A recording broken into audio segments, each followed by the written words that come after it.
Greenbird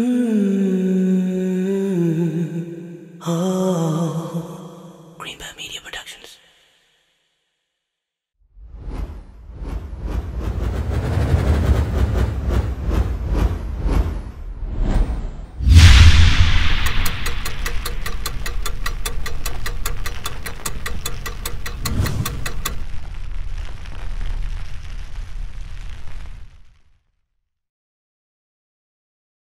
بسم الله الرحمن الرحيم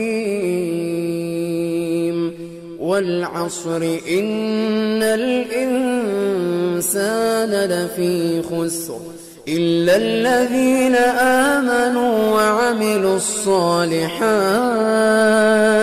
وتواصوا بالحق وتواصوا بالصبر.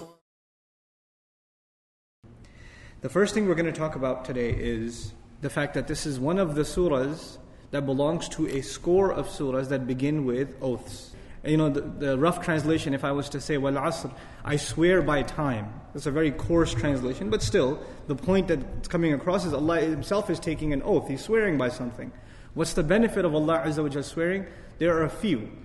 One of them is to acknowledge the grandeur, the magnificent nature of something. Whatever Allah swears by is something profound and magnificent, something that demands reflection. In other words, Allah is calling the human being's attention to reflect on the passage of time. That's one meaning. The second, in this surah there's also the object of the oath, wal asr. What's the object? Al-asr. What's the subject? Innal insana lafi khusr. Allah says He swears by time, or by the passage of time, and then He declares that all human beings are immersed in a state of loss. So there's the object being time, and the subject being the loss of the human being. When this happens, typically in the Quran and also in ancient Arabic rhetoric, the object is actually a proof of the subject. In other words, if you say human beings are in loss, and somebody says, what's your proof? What is the one thing human beings are losing all the time? Time. Right? Where this is an asset we can never keep. We can never hold on to this hour, this minute, this second. It is leaving us, and it will continue to leave us. It is not something you can store and use later on. Another way Al-Asr is understood is, Asr is also, it refers to the life of nations. Right? So when Allah uses the word Asr, it doesn't just refer to the passage of a time of a day, only, or the life of one person, but the life of an entire nation. And these rises and falls of nations themselves are proof that human beings are in loss. Then you go further and we find that the oath, that the object of the oath is a witness for the subject of the oath. This is different now. We said two things. The object is a proof of the subject, that's one thing. The second is the object is a witness for the subject.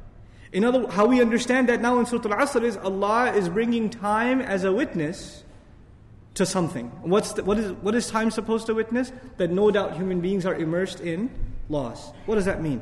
You and I, and humanity at large, they run after things. We run after things that are actually distractions from our real purpose in life. Alhaakum at-takathur. It deluded you. The want of more, the mutually shared urge to get more and more. It distracted you from your real purpose. Now, are we the first people to run after wealth? Or to run after a house? Or to run after getting married to a beautiful woman? Or this or that? Whatever it may be. Are we the first to run after these things? Or were there people before that ran after these things too? There were. And people ran after them thinking that they are going to have success. When they get them, they will have success. And time, Allah made time a witness that people came and they ran after these things and they failed. And then other people came and they ran after these things and they failed again. And other people came and did the same thing again. Thousands upon thousands of years, hundreds upon hundreds of generations, one after another, the same drama over and over again. And one creation of Allah has been watching it happen. It's witness to this thing over and over again. It's almost as though when it sees our struggles, it says, here we go again. Here's another one. So in other words, time is a witness to the tragedy of human life, the tragedy of the human being's aspirations headed in the wrong direction. So time is being brought as a witness against us, or a witness to the tragedy of the human being. One of the meanings of Asr is time that is running out, or the last ebb of time, the last portion of time. Even Salat al-Asr is the last part of the day. Right, when time's running out. And classically speaking, Asr was the time in ancient society, especially in Arab society, when the merchant and the traveler, they're always in a hurry. Because when it's nightfall, there's a lot of danger, and they can't protect their assets and things like that. So the most hustle and bustle happens when? At Asr time. That's the busiest, most urgent time.